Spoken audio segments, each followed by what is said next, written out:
சொன்னேன்ல.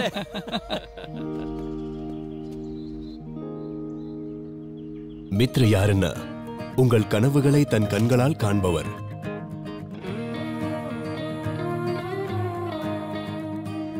ஓகே ராஜா ஒரு தரம் மறுபடியும் யோசி.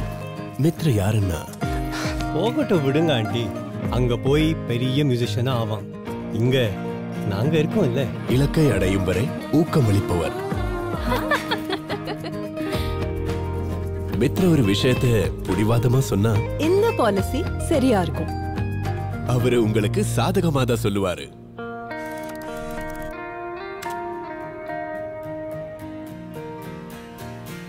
இந்த இலக்குகளை புதிய பாதைக்கு கொண்டு செல்ல லைஃப் இன்சூரன்ஸ் ஏஜென்ட் போதாது, ஒரு லைஃப் மித்ரா தேவை. உங்கள் இலக்குகளை நிறைவேற்றுங்கள், நீங்கள் நேசிப்போருக்கு செய்த வாக்குறுதிகளை. SBI life in life Mitra, நமக்காக நம்மவர்களுக்காக.